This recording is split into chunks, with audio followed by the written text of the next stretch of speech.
Hello friends, welcome to champion Guruji. Friends, आज की इस वीडियो में हम लोग घन और घनाभ के सभी फॉर्मूलाज यानी सूत्र सीखेंगे। और दोस्तों, वीडियो को लास्ट तक जरूर देखिएगा क्योंकि वीडियो बहुत ही इंटरेस्टिंग होने वाली है। और इस माचिस के सहायता से मैं आपको घन और घनाभ बहुत ही आसान तरीके से समझाने वाला हूं। तो चलिए शुरू करते हैं। तो दोस्तों, सबसे पहले क्यूबॉइड यानी घनाभ का डिफिनीशन देखते हैं क्या होता है। तो वैसे ठोस पिंड जिसका प्रत्येक फलक यानी सतह आयताकार होता है तो उसे क्या कहते हैं, तो घनाभ कहते हैं। तो देखिए, प्रत्येक फलक यानी सतह, सतह कहने का मतलब क्या हो गया, तो यह इसका सतह हो गया। आयताकार होना चाहिए मतलब आयत के आकार का होना चाहिए, यानी आमने सामने की भुजा बराबर होना चाहिए। देखिए, आमने सामने की भुजा बराबर है तो यह क्या हो गया, तो यह माचिस एक घनाभ के आकार का वस्तु हो गया। ठीक है दोस्तों, तो चलिए एक इसका फिगर से हम आपको समझाते हैं। तो देखिए दोस्तों, घनाभ का फिगर बनाने के लिए आपको सबसे पहले क्या करना है, तो एक आयत बना लेना है। इस तरह से एक आयत इस तरह से बना लीजिएगा। ठीक है, उसके बाद दूसरा आयत बनाना है आपको इसके बीच से, इस तरह से इस बीच से एक और आयत बना लेंगे इस तरह से, और उसके बाद इसको मिला देना है। इस तरह से मिला दीजिएगा तो यह क्या बन जाएगा, तो घनाभ बन जाएगा। अब दोस्तों देखिए, फार्मूला सीखने से पहले क्या करते हैं, तो हम पता करते हैं सतह, किनारा और शीर्ष कितने हो गए। बहुत सारे स्टूडेंट को हमेशा डाउट होता है, हमेशा भूल जाते हैं। तो दोस्तों, आप इस माचिस के सहायता से कभी नहीं भूलेंगे कि कितने सतह, कितने किनारा और कितने शीर्ष होंगे। तो देखिए, हमको सतह पता करना है सबसे पहले कि कितने होगा। तो देखिए, सतह क्या होता है, तो कोई भी वस्तु जहां पर रखा जा सकता है वह क्या होता है, सतह होता है। जैसे आप धरती पर खड़े हैं, जहां पर खड़े हैं वह क्या हो गया, तो धरती का सतह हो गया। उसी तरह से इस घनाभ का, इस माचिस के सतह क्या हो गया, तो यह हो गया सतह। यहाँ पर देखिए, इसका सतह काउंट करते हैं तो एक सतह हो गया। और इसी तरह से यह दूसरा सतह हो गया, इसके पीछे का साइड। और उसके बाद यह तीसरा साइड, तीसरा क्या हो गया, तीसरा सतह, चौथा सतह, उसी तरह से पांचवा सतह और यह छठा सतह। तो कितने इसमें सतह हो गए, यानी फलक कितने हो गए, तो 6 फलक हो गए। तो यहाँ पर 6 सतह लिख देते हैं। उसके बाद देखिए, हमको किनारा पता करना है, इसमें कितने किनारा होगा। तो देखिए, 2 सतह जहां पर मिलेगा वह क्या हो जाएगा, तो किनारा हो जाएगा। तो यह सतह और यह सतह कहाँ पर मिल रहा है, तो यहाँ पर मिल रहा है, तो यह एक किनारा हो गया। तो इसी तरह से इसमें कितने किनारा हो गए काउंट करना है। तो देखिए, 1 2, इसी तरह से यह 3 हो गया और यह 4 हो गया। इसी तरह से इसको पलट देते हैं और गिनते हैं, 5 6 7 8 किनारा हो गया। उसके बाद देखिए, यह 9, यहाँ पर एक कोन वाला देखिए 9 10 और 11 और एक क्या 12। तो इसमें कितने किनारा हो गए घनाभ में, तो 12 किनारा हो गए। तो यहाँ पर 12 किनारा लिख दिए। उसके बाद देखिए, हमको शीर्ष पता करना है कि इसमें कितने शीर्ष होंगे। तो देखिए, शीर्ष कौन होगा, तो 3 सतह जहां पर मिलेगा तो वह क्या हो जाएगा, तो शीर्ष हो जाएगा। तो देखिए, 1 सतह, 2 सतह और 3 सतह कहां पर मिल रहा है, तो इस यहाँ पर मिल रहा है। देखिए, यहाँ ये जो नोकीला है ना, यह क्या हो गया, तो शीर्ष हो गया। इसी तरह से इसमें कितने शीर्ष होंगे काउंट करना है। तो देखिए, 1 2, यह भी तो शीर्ष है, 2, यहाँ पर 3, यहाँ पर 4, उसी तरह से देखिए यहाँ पर 5 6, यहाँ पर 7 यह हो गया 7 और यह 8। तो कितने शीर्ष हो गए, तो इसमें 8 शीर्ष हो गए। तो इस तरीके से दोस्तों, आप इस माचिस के सहायता से आसानी तरीके से आप कभी नहीं भूलेंगे कि कितने सतह, कितने किनारा और कितने शीर्ष होंगे। और दोस्तों, घन में भी 6 सतह, 12 किनारा और 8 शीर्ष ही होते हैं।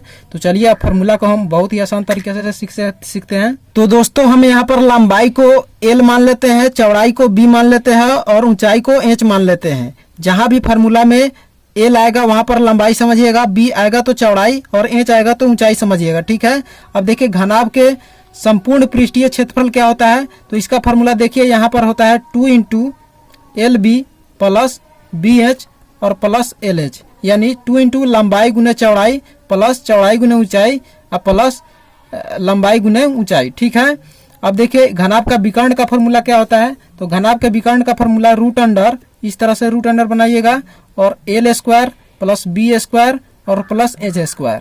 ठीक है, अब घनाभ के आयतन का फॉर्मूला क्या होता है, तो L गुने B गुने H, यानी लंबाई गुने चौड़ाई गुने ऊंचाई। ठीक है, अब देखिए, घनाभ का चौड़ाई का फॉर्मूला निकालना रहेगा तो क्या करेंगे, तो घनाभ के चौड़ाई का फॉर्मूला निकालना रहेगा ना, तो यहाँ पर आयतन ऊपर लिखिएगा, आयतन और बटा आयतन। चौड़ाई है तो चौड़ाई के बाद क्या बच गया, तो यहाँ पर लंबाई और गुने ऊंचाई लिख दीजिएगा, तो आपका चौड़ाई का फॉर्मूला निकल जाएगा।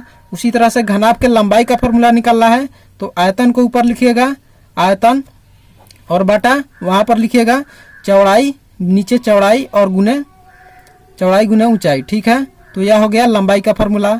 उसी तरह से देखिए घनाभ के ऊंचाई का फॉर्मूला निकालना रहेगा।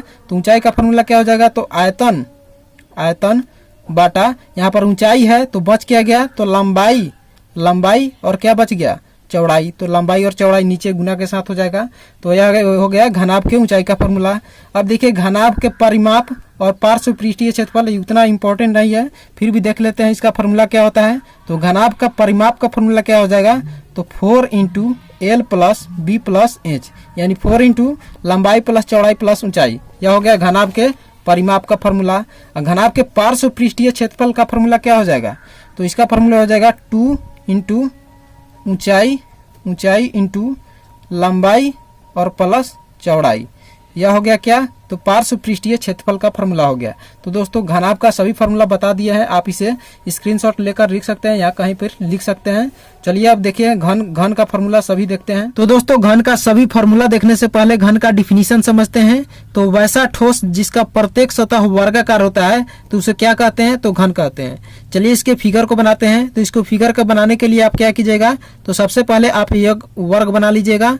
वर्ग क्या होता है, तो प्रत्येक भुजा उसका बराबर होता है। तो इस तरह से वर्ग बना लिए। उसके बाद दूसरा वर्ग इसके बीच से बनाना है, इसी तरह से वर्ग इसी तरह से बना देना है और उसको क्या करना है, मिला देना है इसी तरह से। तो यह क्या बन जाएगा, तो आपका यह बन जाएगा आपका घन बन जाएगा, घन यानी क्यूब बन गया। ठीक है, और इसका प्रत्येक सतह क्या होता है, तो बराबर होता है, बराबर लंबाई का होता है। तो इसका भुजा को क्या मान लेते हैं, इसके भुजा को ए मान लेते हैं, यानी प्रत्येक भुजा ए मान लिए। ठीक है दोस्तों, अब देखिए इसमें कितने सतह, कितने किनारा और कितने शीर्ष होंगे, तो उतने ही होंगे जितने की घनाभ में थे। ठीक है, और काउंट करने के लिए तो आपको हम बताए हैं माचिस की सहायता से, जिस तरह से बताए हैं उस तरह से अगर आपको भी भूलिएगा तो काउंट कर लीजिएगा। तो देखिए इसमें भी क्या हुए, तो 6 सतह और 12 किनारा और 8 शीर्ष होगा। ठीक है दोस्तों, चलिए अब इसके सभी फार्मूला को देखते हैं। तो दोस्तों पहला फार्मूला है कि घन का आयतन क्या होगा। तो घन का आयतन के लिए आप क्या याद रखिएगा, तो भुजा क्यू याद रखिएगा, भुजा क्यू। इसे क्या लिख सकते हैं, तो ए क्यू लिख सकते हैं। एक जहां भी आएगा उसके जगह पर आप समझिएगा कि एक भुजा समझिएगा। ठीक है, तो भुजा क्यू घन का आयतन होता है। अब देखिए घन का भुजा, एक भुजा निकालना हो तो उसे कैसे निकालेंगे, तो एक भुजा निकालने के लिए आप क्या कीजिएगा, √Q आयतन, √Q आयतन याद रखिएगा। यहाँ पर Q यानी आयतन का क्या करना होगा, तो आपको घनमूल निकाल दीजिएगा तो एक भुजा निकल जाएगा। ठीक है, अब देखिए घन का विकर्ण का फॉर्मूला क्या हो जाएगा, तो घन का विकर्ण का फॉर्मूला √3 और गुने भुजा, √3 में एक भुजा से गुना कर दीजिएगा तो आपको घन का विकर्ण निकल कर आ जाएगा। अब देखिए घन का पार्श्व पृष्ठीय क्षेत्रफल का फॉर्मूला क्या होता है, तो पार्श्व पृष्ठीय क्षेत्रफल का फॉर्मूला याद रखिएगा 4 गुने भुजा स्क्वायर, भुजा स्क्वायर आपका हो गया पार्श्व पृष्ठीय क्षेत्रफल। ठीक है दोस्तों, अब देखिए घन का पार्श्व पृष्ठीय क्षेत्रफल पूछेगा तो 4 गुने भुजा स्क्वायर। अगर संपूर्ण पृष्ठीय क्षेत्रफल पूछेगा तो 4 के जगह पर आपको केवल 6 लिख देना है और 6 गुने क्या हो जाएगा, तो भुजा स्क्वायर आपका हो गया 6 गुने भुजा स्क्वायर संपूर्ण पृष्ठीय क्षेत्रफल घन का। ठीक है, अब देखिए घन का परिमाप क्या हो जाएगा, तो घन का परिमाप का फॉर्मूला क्या हो जाएगा, तो 12 गुने भुजा, 12 में भुजा एक भुजा से गुना कर दीजिएगा तो आपका घन का परिमाप निकल कर आ जाएगा। तो दोस्तों यहाँ पर सभी फार्मूला घन और घनाभ का सभी फार्मूला आपको हम बता दिए हैं। आप इसे स्क्रीनशॉट ले सकते हैं या कहीं पर लिख सकते हैं ताकि आपको हमेशा याद रहे। तो दोस्तों आशा करते हैं आपको सब कुछ अच्छी तरह समझ में आ गया होगा। तो दोस्तों वीडियो अच्छा लगा तो वीडियो को लाइक कर दीजिए, चैनल पर नए तो चैनल को सब्सक्राइब कर लीजिए ताकि ऐसी ही वीडियो आपको रेगुलर मिलते रहे।